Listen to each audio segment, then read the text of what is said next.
Hello and welcome to the thrilling finale of Glowing Smile HQ. We have some very exciting events planned for tonight and I can't wait to share them all with you.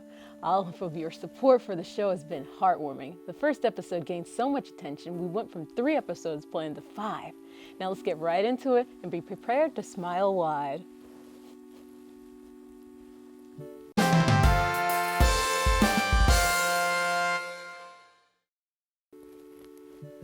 It seems like only yesterday we started our educational journey here, and I'm so happy that all of you were part of this with me. I would say that I could cry from joy, but physically I cannot since our tear ducts dried up and withered away at least a whole generation ago.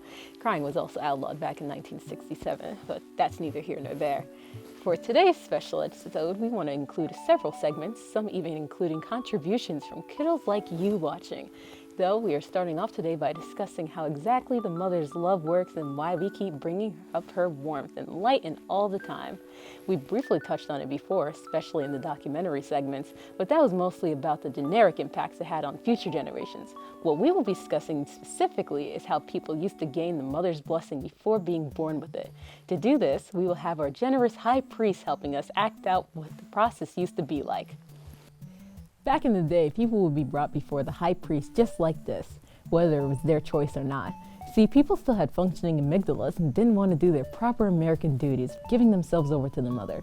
So they had to be brought in forcefully by the first acolytes since we didn't have too many devotees to take up the smaller task. Once brought in front of the high priest, the process would already begin. Our beloved high priest is so blessed by the mother that her warmth is simply oozing off of them and absorbs into us, coating the room in a comfy cloud.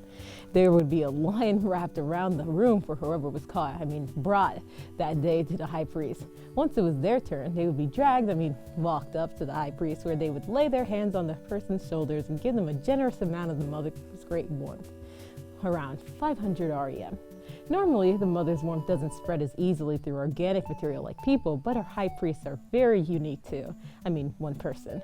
Our high priest is a very unique singular person who is able to absorb and disperse the mother's love as easily as they breathe. After the mother's warmth is implanted into the bodies of the people, they can either accept the blessing or reject it. Those that reject it, with their souls, are cold ones that are taken care of properly, immediately. Their bodies are given to the acolytes and repurposed for various uses.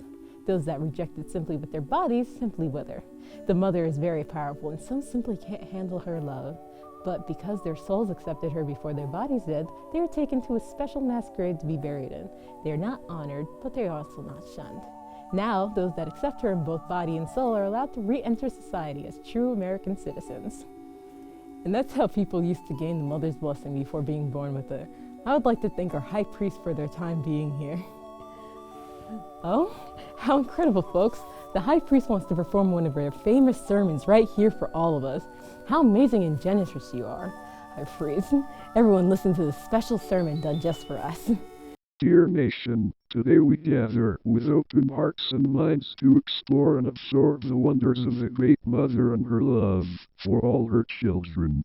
As we delve into this blessed marvel, let us seek not only faith, but also wisdom to harness this blessed love for the greater good.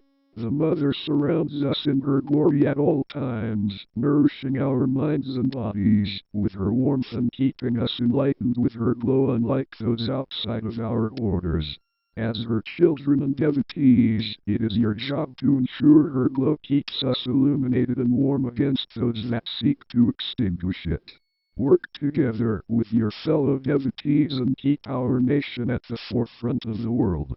As we depart from this time of contemplation and devotion, let us carry with us a profound respect for the light within, the warmth of the Mother that shapes our great nation. May we use the knowledge and faith we gain for the betterment of our communities, embracing a future where the radiant love we have been given serves as a beacon of hope and progress. May the energy that sustains our blessed bodies guide us towards a nature of harmony, balance, and enlightened stewardship. Praise be the Mother and her warm glow. Amen. Hello, citizens of our nation. This is your daily reminder to take your new government-issued pills, as instructed by the Mother herself. These pills can keep you calm and happy at all times, even with the increasing reports of cold ones present in your area. Remember to take these pills at 6 a.m. every morning, right as you wake up, and an additional 8 hours after your last dose. Though feel free to take as many pills as you wish on top of the required dose. If you are running low on pills, make sure to travel to your nearest clergyman who will supply you with a new bottle if the allotted one does not arrive in your mailbox in a timely manner. Parents, if your child is refusing to take their pills, simply crush them down and mix it in with their food. Not the child, the pills, silly.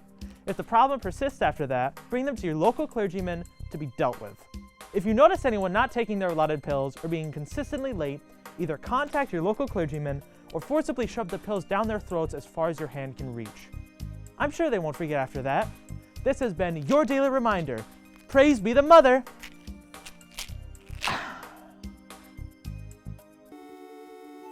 At the end of the last episode, I asked you kiddos to send in your artwork to us and to place a request for a specific fear to be discussed. In my hands, I have some of the artwork sent in. There was so much of it that our censors are still going through some, but these are the ones we have so far. So let's look at this first one. Oh, this is cute.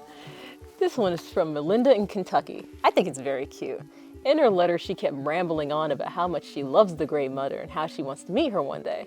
That's adorable, Melinda, and we're glad you're so steadfast in your devotion. Unfortunately, only the high priest gets to see the mother.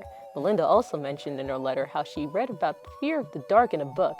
Now I'm curious where you found that book because technically the contents of it should be illegal, but that's a matter for another time. The fear of the dark is an interesting choice because it actually was a very prevalent fear back in the day, but it's become completely obsolete in modern times, even without a functioning amygdala. See, the mother's glow, it isn't metaphorical. She literally leaves a glowing mark all around her.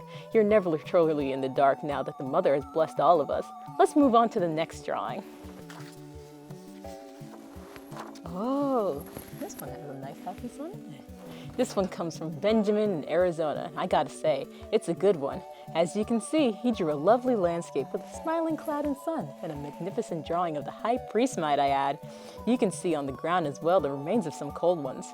Kiddos, I am loving all the patriotism and dedication put into these drawings. I love the outfit you drew with the high priest in it as well. I wish I could wear something like that, but I guess the Great Mother likes my outfit enough already because it's become fused to my skin. I literally can't take it off even if I wanted to. Anyway, Benjamin mentioned in his letter how he wanted us to talk about the fear of surgery. He wanted to be a doctor himself and was curious if anyone used to be afraid of it because he personally finds it beautiful. Good on you, Benjamin. And you're right in your suspicion that people used to be afraid of surgery.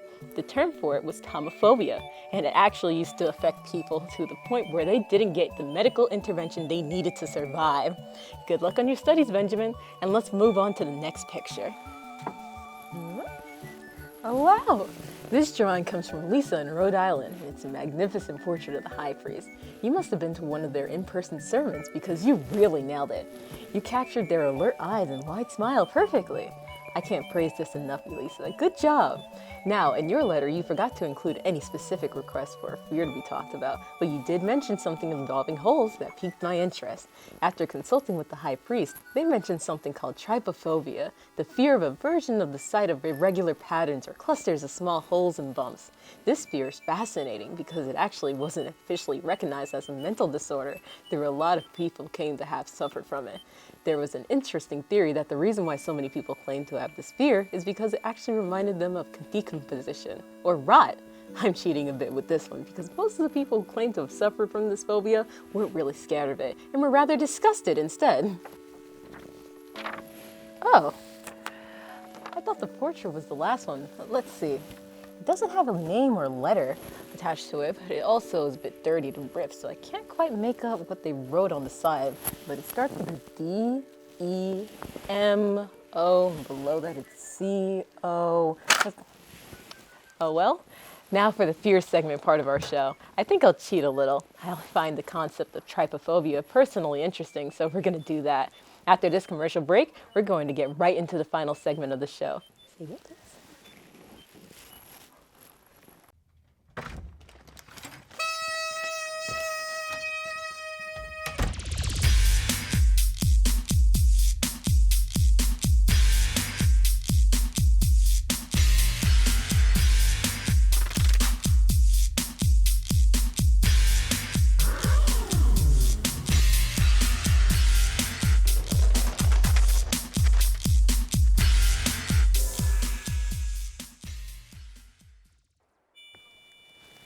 Welcome back! This sphere showcase was actually a bit trickier to pull than normal. In past episodes, we simply had to put our dear cold one in our contained environment where they would play out our simulation of that particular fear. For this week, we had to get a bit more creative with it. After our last sphere showcase involving drowning, our cold friend wasn't looking too good and seemed to be suffering from some sort of physical ailment that has been slowing them down recently. But that is actually a positive for us here. See, we here at Glowing Smile HQ don't want to waste our precious education resource by killing them off too soon. But seeing as this is the final episode and they're already withering away, it gives us the opportunity to get a bit more fun with it when it comes to showcasing this particular phobia. See, we rummaged through our old medical labs and found a couple syringes contaminated with old diseases and decided to make the most out of it. While our cold ones slept in their containment room, we injected them with the contaminated syringes. Soon after, they started actually decomposing while still alive. Isn't that so cool? So now that our cold friend is diseased and unable to do further harm, we decided to let them loose in a recently discovered hideout for those opposing the Great Mother. This offers both entertainment for us and also hopefully spreads the disease to other cold ones to wipe them out quicker. Let's roll the footage.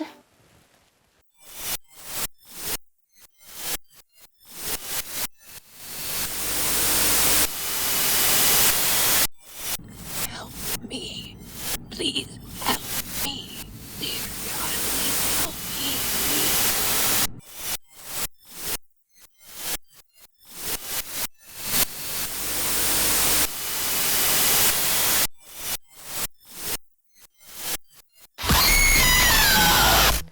Wow, wasn't that so much fun? It's also a great way to show up how other cold ones react to a fearful situation, since everyone is a bit different in how they show it.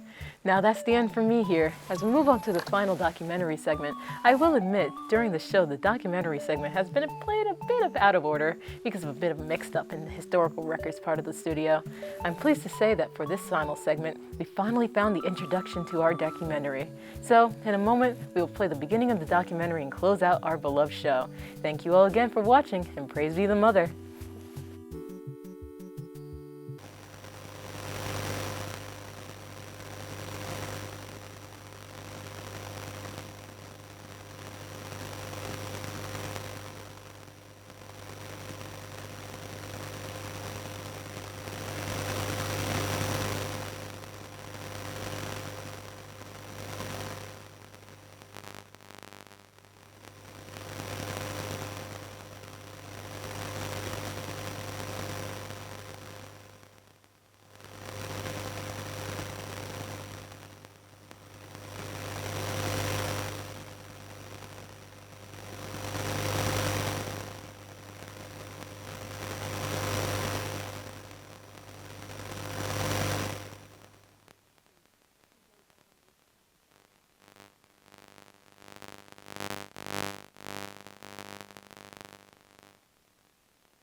The Demon Core is a subcritical mass of plutonium that was manufactured during World War II, being the third fissile core to be used in the Manhattan Project. But it never ended up being converted into an actual atomic bomb. Instead, the Demon Core's purpose was meant for something incredible. The evolution of the new human race brought by her warm hands, giving her the new name of the Great Mother. The first blessings of the Great Mother were given to her first disciples, Harry Daghlian Jr. and Louis Slotin. Daghlian Jr. was the first to witness her beauty and power on August 21, 1945. At first, his body could not handle the magnitude of the greatness of the Mother, but after 25 days, he awoke differently. He was without any fear and seemed to possess a drive unseen ever before. Society at the time was unaware of how to deal with the newfound enlightenment held by Daghlian Jr., but Slotin knew the power that the Great Mother had in store for us all. On May 21st, 1946, Slotin got contact with the Great Mother and was blessed as well. The transformation of Louis Slotin took much less time than that of Daghlian Jr., only taking 9 days. When he awoke again, he was also a man without fear. Second member of the new human race, Homo Melius, the better man.